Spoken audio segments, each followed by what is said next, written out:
if we look to the answer as to why for so many years we achieved so much, prospered as no other people on earth, it was because here in this land we unleashed the energy and individual genius of man to a greater extent than has ever been done before. Freedom and the dignity of the individual have been more available and assured here than in any other place on earth. The price for this freedom at times has been high, but we have never been unwilling to pay that price. How can we love our country and not love our countrymen? And loving them, reach out a hand when they fall, heal them when they're sick, and provide opportunity to make themselves sufficient so they will be equal in fact and not just in theory. Can we solve the problems confronting us? Well, the answer is an unequivocal and emphatic yes. Well, I believe we, the Americans of today, are ready to act worthy of ourselves, ready to do what must be done to ensure happiness and liberty for ourselves, our children, and our children's children. And as we renew ourselves here in our own land, we will be seen as having greater strength throughout the world. We will again be the exemplar of freedom and a beacon of hope for those who do not now have freedom.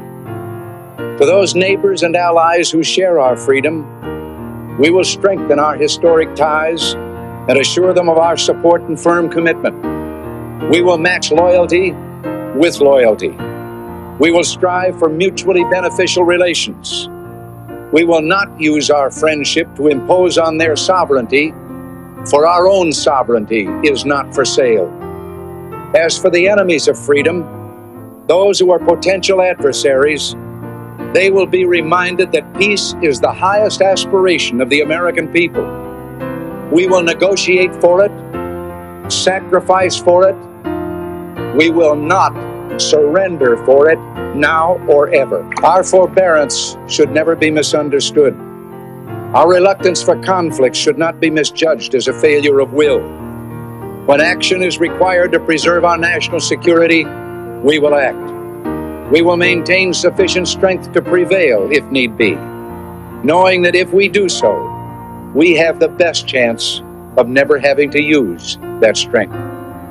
Above all, we must realize that no arsenal or no weapon in the arsenals of the world is so formidable as the will and moral courage of free men and women. It is a weapon our adversaries in today's world do not have. It is a weapon that we as Americans do have.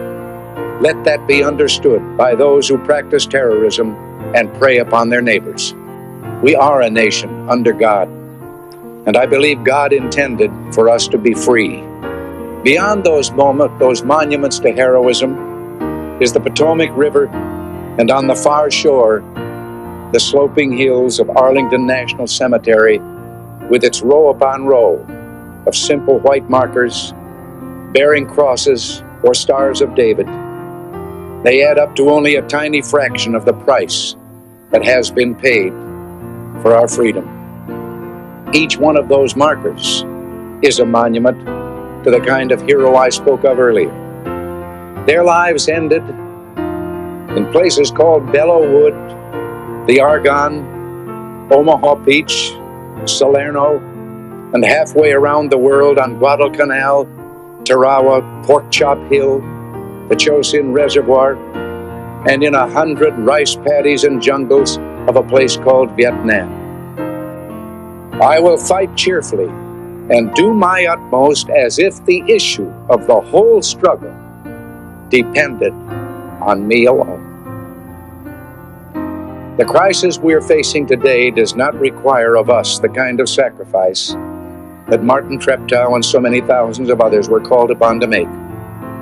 It does require, however, our best effort and our willingness to believe in ourselves and to believe in our capacity to perform great deeds, to believe that together, with God's help, we can and will resolve the problems which now confront us. And after all, why shouldn't we believe that? We are Americans.